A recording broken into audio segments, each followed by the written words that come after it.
కొంతమంది wives full rich ఉంటారు. అయినా కూడా మెయింటెనెన్స్ అడుగుతూ ఉంటారు. ఈవెన్ ఏం చెప్తూ ఉంటారంటే, "ఆ డబ్బులున్నది మా నాన్నకి నాకు కాదు. నాకు మెయింటెనెన్స్ కావాలంటూ ఉంటారు." అలాంటి వాళ్ళకి ఎలాంటి రెమెడీస్ ఉన్నాయి మేడం? ఈ మధ్యలో ఒక ఆవిడొచ్చింది నా దగ్గరికి. ఒక ఆమె వచ్చి, హ్మ్. ఆమె ఏంటి ఎంబీఏ చదువుకుంది. ఆల్రెడీ ఎంబీఏ చదువుకుంది.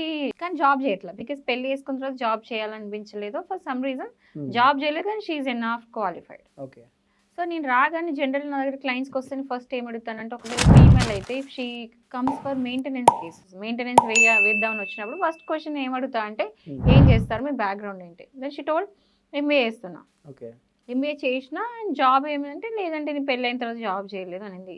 హ్మ్. ఓకే. సరే మరి ఇప్పుడు ఆల్మోస్ట్ 5 ఇయర్స్ దాటింది పెళ్లి చేసుకొని. 5 ఇయర్స్ తర్వాత ఎంబీఏ జాబ్ అంటే దొరకడం కష్టం. హ్మ్. సర్లే అనుకున్నాను. ఓకే.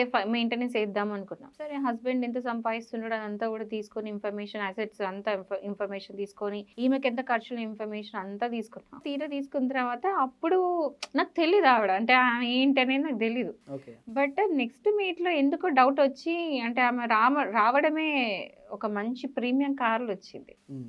సో, ప్రీమియం కార్‌లో వస్తే అప్పుడు నాకు డౌటొచ్చి, మేడం మరి మీరు ఎంబీఏ అన్నారు, మీ పేరెంట్స్ ఏం చేస్తారు? అంటే వాట్ ఈస్ ద బ్యాక్‌గ్రౌండ్ అని అంటే. హ్మ్. తీరా చూస్తే ఫిల్డ్ రిచ్ వాళ్ళ ఫాదర్. ఓకే. ఫిల్డ్ రిచ్ క్రోర్స్‌లలో ఉన్నారు. హ్మ్. సో, నేనన్నాను, మరి మీరు ఇంత మంచి వెల్ ఆఫ్ ఉన్నారు కదా! మరి ఎందుకండి మెయింటెనెన్స్ హరాస్ చేయడం? అతను జస్ట్ సాఫ్ట్‌వేర్ ఎంప్లాయీ. ఎంతొస్తది జీతము? హ్మ్. మీతోని కంపేర్ చేస్తే just nothing. No. Love marriage. Oh! మరి హ్మ్. ప్రేమించి మరి పెళ్లి చేసుకుంది. ఇప్పుడు ఏంటంటే మెయింటెనెన్స్ కావాలంటది. అప్పుడు సేమ్ ఆన్సర్ ఇచ్చింది మీరు చెప్పినట్టే. ఓకే. అది మా పేరెంట్స్ ఆస్తి నాది కాదు కదా! నాకు హ్మ్. మెయింటెనెన్స్ కావాలి. మా పేరెంట్స్ ఆస్తి నాకేంటంటే, ఏమంటారు, ఒక కేక్ మీద టాప్ ఐసింగ్ ఏంటిదో తెలుసా ఇక్కడ? హ్మ్. Only child. ఓహ్! ఆమె ఒక్కతే కూతురు. బ్రదర్స్ లేరు. ఎవరు లేరు. ఆస్తి ఆబ్వియస్‌లీ ఆమెకే కదా! ఎగ్జాక్ట్‌లీ. నేనన్నాను, "అరే! ఈ ఆస్తంతా మీకే వస్తది కదండీ! మీ పేరెంట్స్‌ది అదంతా" అంటే, హ్మ్. అట్లెట్లుంటది? హ్మ్. ఆయన నన్ను పెళ్లి చేసుకున్నాడు. ఖచ్చితంగా మెయింటెనెన్స్ ఇవ్వాల్సిందే. I don't want to lose my right of taking that maintenance. హ్మ్. సో, అనేసరికి నేను షేక్ అయిపోయానన్నమాట. ఓహ్! ఇట్లుంటారు ఒక్కొక్కరు. అంటే ఎంతొచ్చినా తక్కువే అని చెప్పి. బట్ సరే, ఆ కేస్‌లో ఏమైందో పక్కన పెట్టేద్దాం. ఇంకింతకన్నా ఎక్కువ చెప్పడం కూడా కరెక్ట్ కాదు. Okay. So, coming to these kind of cases ఏంటంటే, there is a verdict in Karnataka high court. Okay. అక్కడేంటంటే, ఆల్రెడీ మంచి వెల్ ఆఫ్ ఉన్న పర్సనే వైఫ్ హ్మ్. వచ్చేసి. కానీ అయినా ఎళ్లి హస్బెండ్ మీద కేస్ పెట్టింది. మెయింటెనెన్స్ అయ్యి అన్నీ పెట్టేసింది. హ్మ్. సో, కోర్ట్ ఏం చెప్పింది అంటే, అమ్మ ఒకవేళ ఏ కోర్ట్స్ అయినా సరే, ఫ్యామిలీ కోర్ట్స్, ఒకవేళ వైఫ్ గనుక బానే సంపాదిస్తుంది, లేకపోతే వైఫ్‌కి ఆల్రెడీ చాలా మంచి సౌండ్ అంటే మాత్రం హ్మ్. మెయింటెనెన్స్ మాక్సిమం అవాయిడ్ చేయండి. ఇవ్వకండి. ఎందుకంటే ఆల్రెడీ ఆమెకి ఉన్నాయి డబ్బులు. మెయింటెనెన్స్ అనేది ఎందుకొచ్చింది? మెయింటెనెన్స్‌లో అని పేరుంది. హ్మ్. తనని తాను మెయింటైన్ చేసుకోలేని సిట్యుయేషన్‌లో ఒకరు మెయింటైన్ చేయాలి కాబట్టి, అప్పుడు మెయింటెనెన్స్ ఎయ్యాలి అని చెప్తుంది. Okay. Section 125 of CrPC. But ఇక్కడేంటి? అవసరం ఉన్నా, లేకపోయినా ఆమెకు అంత ఎనఫ్ మనీ ఉన్నా కూడా మెయింటెనెన్స్. ఎందుకు మెయింటెనెన్స్ ఆమెకు అంత డబ్బులున్నాక? హ్మ్. సో, కర్ణాటక హైకోర్ట్ అదే చెప్పింది. మీ గనుక డబ్బులు మంచి వైఫ్‌కి మాత్రం సౌండ్ ఉంటే మాత్రం డోంట్ గివ్ మెయింటెనెన్స్ అని చెప్పేసింది. Okay. So, it's like that. అంటే జనరల్ ఏందంటే, కొంతమంది ఇంకోటుందండి. కొంతమంది వైఫ్ సేడిస్టిక్ ఉంటారు. కొంతమంది సైకోలు ఉంటారు. ఈడి మీద నేను పగ తీర్చుకోవాలి. ఎలా అయినా హ్మ్. సరే ఏదో ఒకటి చెయ్యాలి. ఈడి మీద ఎన్ని కేసులైతే అన్ని కేసులు దోపి నేను ఏదో ఒకటి చేయాలన్నట్టు కోపంతో నా గ్రడ్జ్‌తోని కూడా చేసేవాళ్ళున్నారు. ఏ మోటివ్‌తోని చేసినా కూడా హ్మ్. ఆమెకు డబ్బులుంటే మాత్రం ఇయ్యొద్దు అని చెప్పేసి కోర్ట్ హ్మ్. చెప్తుంది. And that is right. ఎందుకంటే ఇప్పుడు మెయింటెనెన్స్ అనేది రైట్ ఎప్పుడు ఉండాలి? ఎవరికైనా సరే మెయింటెనెన్స్ వైఫ్‌కే కాదు. బట్ ఈవెన్ కాసేపు ఈ కోర్ట్‌లు ఇవన్నీ మనం పక్కన పెడితే, అంతా వాళ్ళు ప్రేమించి పెళ్లి చేసుకొని వన్స్ సంసారం చేసిన తర్వాత గూడా, వీళ్ళ కోపతాపాల వల్ల మళ్ళీ లైఫ్ లాంగ్ వాళ్ళని ఇబ్బంది పెడదామనే ఆలోచన రావడమే నన్నడిగితే తప్పంటాను నేనైతే. అందుకేనండి most of the love marriage అన్నీ నిజం చెప్పాలా? Love hmm. మ్యారేజెస్ దాదాపు high percentage failures, high hmm. Percentage divorces అయ్యేటివి కంపారిటివ్‌లీ లవ్ మ్యారేజెస్‌లోనే. హ్మ్. అరేంజ్ మ్యారేజెస్‌లో కూడా అయితున్నాయి. నేను కాదనట్లేదు. కానీ కంపేర్ చేసుకుంటే ఏంటంటే, అరేంజ్ మ్యారేజ్ కంపేర్ చేస్తే లవ్ మ్యారేజెస్‌లో ఎక్కువ డివోర్స్‌లు అయితున్నాయి.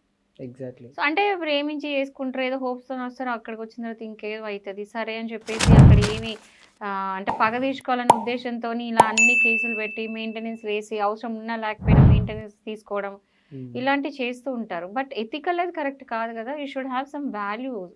ఐ మీన్ మనకంటూ మనకు ఒక మనసాక్షి ఉండాలి గదా! మన డబ్బులని ఎందుకు సతాయించాలని జెప్పేసి. So, exactly. ఒకసారి రిలేషన్ ఒద్దు, ఎండ్ అప్ అయితుందంటే పీస్‌ఫుల్‌గా ఎండ్ కండి. ఎందుకు కోపాలు, తాపాలు, ఆ గ్రడ్జెస్ అయన్నీ హ్మ్. ఏమొస్తది?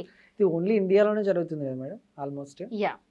ఫారిన్ కంట్రీస్లో ఇట్లా ఉండదు. ఎందుకంటే నేను రీసెంట్గా వేరే కంట్రీస్లో కూడా చాలా డివోర్స్ కేసెస్ డీల్ చేశాను. I mean I'm talking to the people there. అంటే డివోర్స్ అనేది మనలాగా కాదు అక్కడ. అక్కడ ఎంత అంటే ఇద్దరు వద్దనుకుంటే ఇట్స్ లైక్ ఎట్లా అంటే ఒక్కరు వద్దనుకున్నా కూడా అక్కడ యాక్చువల్ డివోర్స్ గ్రాంట్ అవుతుంది. వేరే కంట్రీస్లో ఇద్దరిట్లో ఒక్కరు వద్దనుకున్నా కూడా డివోర్స్ గ్రాంట్ అవుతుంది. బికాస్ మ్యారేజ్ అనేది ఇద్దరితో నడిచేది. ఇద్దరు అంటే 2 టైర్స్ లాంటి వాళ్ళు, ఓకేనా, 2 వీల్స్ మీద నడిచేది. ఒక వీల్ పోయినా కూడా ఇంకో వీల్తో నా బండి నడవదు. Simple logic. సో ఒకరు వద్దు అనుకున్న తర్వాత ఇంకోరు బలవంతంగా వాళ్ళని ఎత్తి మీద కూర్చొని నేను కాపురం చేయి, నాతో పెళ్లిలో ఉండు, ఆ రిలేషన్లు ఉండు అని చెప్పడానికి లేదు కదా. ఒకరు వద్దు అనుకున్నాక అక్కడే మ్యారేజ్ అనేది ఫెయిల్ అయిపోయినట్టే.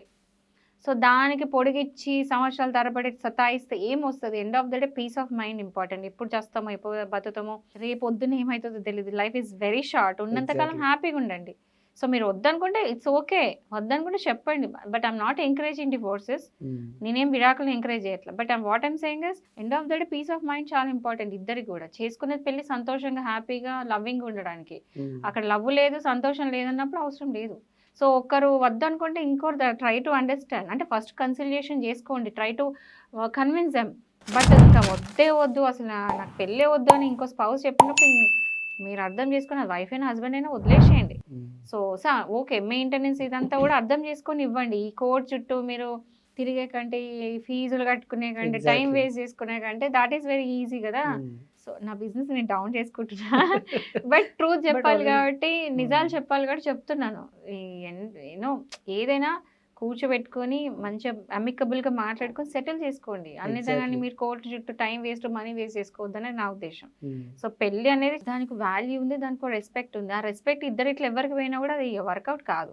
సో బయట కంట్రీస్లో రియలైజ్ అయినారు, రికగ్నైజ్ చేసినారు. అందుకని ఇద్దరు ఇట్లా ఒక్కరు వద్దనుకున్నా కూడా క్లియర్గా వాళ్ళిద్దరి మధ్యలో మనీ సెటిల్మెంట్, ప్రాపర్టీ సెటిల్మెంట్స్, ఒకవేళ పిల్లలు ఉంటే వాళ్ళ మెయింటెనెన్స్ సెటిల్మెంట్ చేసుకొని ఈజీగా అయిపోతుంది.